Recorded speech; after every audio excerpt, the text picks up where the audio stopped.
All right, guys, welcome back to the layout. So this is going to be another layout update. And I just got done doing a live stream test, and I'm right in the middle of taking out all of these spikes. So I'm making good progress. I got about another 4 feet to go of these spikes, and then I'll be ready to put some track in here.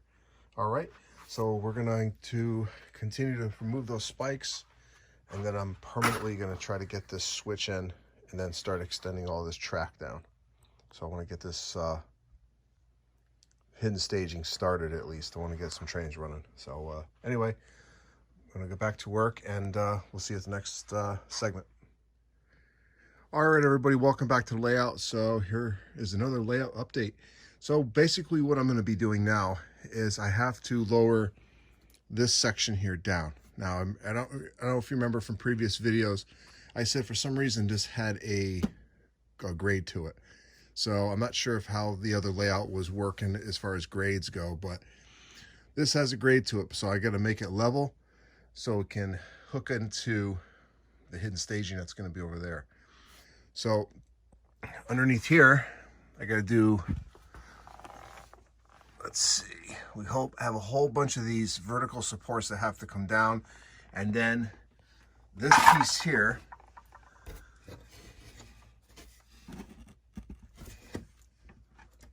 actually, is this hooked in yet? I have to readjust this piece here as well. And that is for the Waterbury Yard hidden staging that has the MOW tracks that I'm going to be putting in.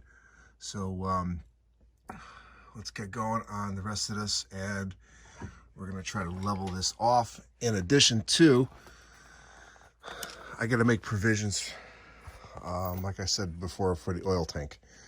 So I have to take this brace, move it in here, and then cut this. So we'll be back.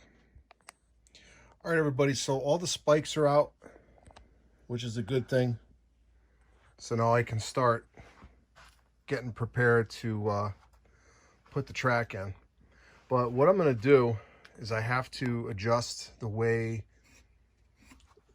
the main line goes through staging. So if you see here, this is all squared off. I'm using a template. So if this is the center line, this is the center line of the other track that's going to come in, and then it's going to curve and continue on to staging. So I was able to get all the spikes out, and this once again will hold trains again for hopefully very soon. So again, this is going to be the Waterbury Yard, and it's only going to have 4 tracks. It's going to be a smaller yard, and it's actually, if you think about it, Waterbury Yard wasn't that huge, so it's definitely going to represent the area pretty well. Now let me just switch to the other side of the layout, and I'm going to show you what I'm working on as far as the bump out. So we'll be right back. All right, so this section is proven to be probably the most challenging, because I'm taking existing bench work and I'm trying to incorporate my track plan to it. And, you know, I had different elevations here, so I had to remove the brace here, and then I was able to level everything off. I still have to do something with that board there for the MOW equipment, but I'm able to get everything pretty much leveled off. But the problem is that I have to cut this for my oil tank provision. But what I'm going to do is I'm going to end up putting in the bump out for the Bridgeport Harbor area. Once I do that, then I'll cut this. I don't want to cut this until I absolutely have to, because what I'm going to end up doing is taking the actual fascia and wrapping it around. So what I'm going to do is I'm going to put the bump out over here for the harbor area. Once that's in, then I'll be able to adjust this area accordingly. So hopefully that makes sense to everybody. But this is taking longer than expected, and unfortunately I'm behind schedule. I want it to be much farther along, but you know, things happen and not much I can do about that. But I'm not going to rush to fail on this layout. I want to do it right. I want to do it right the first time. So definitely going to be a challenge, but I'll get to it. So Let's check out, let's head over to the manufacturers. I want to show you a couple things on the manufacturers, and then we're going to come back to this layout here. So let's head over to the manufacturers. All right, everybody, so we're back at the manufacturers, and I want to show you an area that I'm going to be working on shortly. This switch here is becoming an issue for me, and it's not because it doesn't work. It's more of the accessibility of the switch. Because once I have a building here, which is going to be something like that, what I don't want my operators doing, including myself, is to reach over and try to reach in there and throw the switch. It's not going to work. The last thing I want to do is cause any damage to my buildings or rolling stock trying to throw iron. So what I'm going to do is I ordered a Blue Point switch machine from Midwest Model Railroad. So those should be here relatively shortly. So once that comes in, I'm going to install that, and then I'm probably going to either put the little button right here, or possibly back here. So if an operator is switching, they just grab it and move it. So it's easily accessible, and they don't have to reach their hand over. So that's going to be that, and I'm very close to having this layout operational. The only thing I have to do is put the control panel in for the switches and put my fascia on, and this is going to be regularly operated very soon. I would say probably within a month this will be up and running at 100%. I can still operate now the entire layout, which I have, and everything is fine. The only thing is the switches on the manufacturers in the Bell Dock branch have to be operated manually, meaning you have to get on a stool and reach over the layout, which is no good. So that's why I put the panel in. So in addition to the Blue Point switches, what I decided to do is use them on the hidden staging as well on the expansion. So more to come on that once I ordered more of those blue switches, or Blue Point switches. But I will be putting a Blue Point switch to operate that switch right there. So let's talk about operations now, because I figured out an operation scheme for this layout for the manufacturers. So let's review it now. We'll be right back. All right, guys. So let's talk operations now. And I did a lot of research on the manufacturers and how they got their cars and things of that nature. So one of the things that I could not find is train symbols. So the manufacturers apparently did not have any train symbols, but we need train symbols. So I'm going to make something up, but what I'm going to do is I'm going to take actual train symbols from the railroad. One of the things I use, and this is a real deal, this is the symbol book. All right, so it's from 1966. So inside this book, it has all the trains for the entire New Haven Railroad. All right, so there's Boston. It'll tell you, let's see, classifications. So this is all bulk freight. It has all the companies that they switched out. You have Cedar Hill Bay Ridge. So this was a BG1 was the train symbol, and we're looking over here. So this train went from Cedar Hill all the way to Brooklyn, which is pretty cool. And it'll tell you the times that it would actually get to a certain destination. So it would leave Cedar Hill at 3 a.m. and then arrive at Bay Ridge at 7:35 a.m. So this is pretty cool. So, but one of the things I did was you look up the divisions. So you had the Boston division, you had the New Haven division. So you looked up the New Haven division, and this is what I found. And some of these symbols are used today, believe it or not, on the Housatonic Railroad. So it has all NX, and these are all extra trains. So this is New Haven Division Local Service. So what I noticed right away, that NX1 is vacant, so is 3, 4, and 5. So these are actual New Haven symbols, so I'm going to make these for the manufacturers. So what I decided to do is use NX1, that is going to be a Cedar Hill to manufacturers. Now, all the freight came from Cedar Hill, so we're going to use NX1 for both drops and pickups. You had the south end jobs and the north end jobs. So we're going to have NX3. We can make that the north end job. NX4, that is, we can make that a south end job. And NX5, we can make that street running. I haven't decided, but these are the three that I'm going to use to switch out the industries, 3, 4, and 5. And NX1 is going to be the for drops and pickups in the industrial area. All right. So this book is very, very helpful. You know, if you're going to be working on a New Haven, or if you want to make it realistic, I mean, you're using actual information from the railroad. All right. So I bought this a few years back on eBay, and I haven't seen one for sale since. So this is gold to me. All right. So basically, the manufacturers is all yard limits. So hold on 1 second. I'm going to pause the video. We'll be right back. Okay, we're back. So now let's talk about the manufacturers. The manufacturers was yard limits, so they did not have train symbols. So this railroad that I'm working on right now is going to be strictly yard limits. So eventually I will incorporate car cards, but for now we're going to do switch lists. Now the way the New Haven did it back in the day, they would have the waybills in the caboose. They would sort them out and create their own switch list based on the waybills.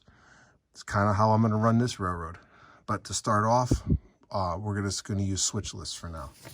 So let's take a look at what I'm going to be using. So this is modeled after a real switch list from a local short line. And so I took it and I just added the New Haven logos and made it my own. So train NX, whatever the number is, from, and then we're at the date, the time, and then we're going to have the initial of the car, the number, the kind, whether it's a load or empty, from wherever the location is to where we're going, what type of movement. So in other words, it could be a pole, it could be a place, all right? It could be a respot. And then miscellaneous remarks. So we can, just say if we're spotting like a tank car, and the remarks could be, put this car, whatever the number is, it could say put against the block, or put against a door 4, or something like that. It could be very specific on where the customer wants it. So that's what we use miscellaneous remarks for. So this is a basic, a real basic switch list. I created this on Excel, and there's no fancy magic to it. So you can actually make it your own, and you know, for any railroad you want. So I'm going to pause the video, and then I'm going to show you how the current short line where I am actually works. So I'll be right back. All right, so this is a Form D, and this took the place of Form 19s from the New Haven, and which I'm going to show it to you next. But this is what the Housatonic Railroad uses to move trains. So the engineer can't just get on the train and go. He needs permission from the dispatcher, where he can operate, and there could be some special instructions. So let's take a look at this. And the big X that's on this means that it's been fulfilled, it's done. And the engineers need to keep these for at least 7 to 10 days, I believe, and then they can throw them away. But a friend of mine was an engineer, so he gave this to me. So it's pretty cool. So it says, conductor and engineer, extra 3604, which is the engine number at New Milford. And it's going to tell you in line 2 that you can operate in both directions on the Berkshire between MP9 and Shire, which is a area of interlocking on the Housatonic. So it's very specific on where this train is allowed to go. Now, once, whatever it's doing, let's say if it's switching in this area, once it's done switching, then they have to call the dispatcher, and they have to fill out a new Form D to have permission to move again. Because, you know, there could be another train using the track in a certain area. It could be like a work crew on there. So this is what the real railroad uses, and this is from NHRR. So I hope I explained it correctly, but I actually had the opportunity to ride a few times on the Housatonic, and I actually seen these being written. So it's pretty cool to see, have a piece of history here, and this, for reference, and also, for a keepsake. So, all right, so we're going to pause the video, and I'm going to show you some actual real forms from the New Haven on switching. Okay, so before we hit the switch lists, or the Form Ds, this is what existed on a New Haven. And these are clear, and these are original, these are authentic New Haven Railroad documents. It's almost, the paper is almost like tissue paper. But so you have a clearance Form A, and you also have a Form 19. All right, so from what I understand, the Form Ds replaced the 19s, because it basically tells you, I've seen one of these filled out before, it will tell you exactly, very similar to the Form D, where you can operate and where you can't operate. All right, that's kind of a real quick explanation of this. So what I did, a friend of mine who you saw my videos, Rick Abramson's New Haven Railroad, he worked for the New Haven. He's modeled where he worked, and he knows it very well. So, but he also likes to use authentic paperwork, which gave me this idea. So I took these to a local printer, and lo and behold, I was able to reproduce them. So instead of using real railroad forms, I reproduced them, and I can have them made up as many times as I need. So I got a nice, a couple pads of them. So this is going to be used on the expansion, and I'm looking forward to using these. So it's going to be really cool. All right, so let's just wrap up this video, and we'll be right back. All right, guys, so thanks for watching. I really wasn't that big of an update, but I am switching some things up and what I intended to do in the layout, especially with the Blue Point switch machine. So it was kind of a good thing, because it's going to save me a ton of money. But one of the things I want to thank everybody for subscribing to my channel. I hope you're enjoying the content. Next week, I will be coming out with Volume 4 of Rick Abramson's New Haven Railroad at HL scale. It's going to be another tour of progress. It's going to be another layout tour and update. So be sure to check that out. In July, Part 5 will be coming out. I'm going to start video production of that very soon. So you're going to see that. And also, we're going to be doing a cab ride through the entire layout. So that still is going to be under production as well. So you'll see that this summer, I promise. And also, I do have another layout tour coming out, and it's on John Grossner's Derby Junction. And it's another New Haven Railroad layout. So you're definitely going to enjoy that one. So that's going to be coming also in July. So July is going to be a busy month for New Haven Railroad. So, but I do want to thank all my subscribers. Thanks for subscribing. Hit the like button, leave a comment. I look at all the comments, and I try to respond to all the comments. So please give me a thumbs up. Again, if you're not subscribed, please consider subscribing. I do have some great content. And this is Ron, New Haven Rails. I'll see you at the next layout update. Have a great night. Have a great weekend.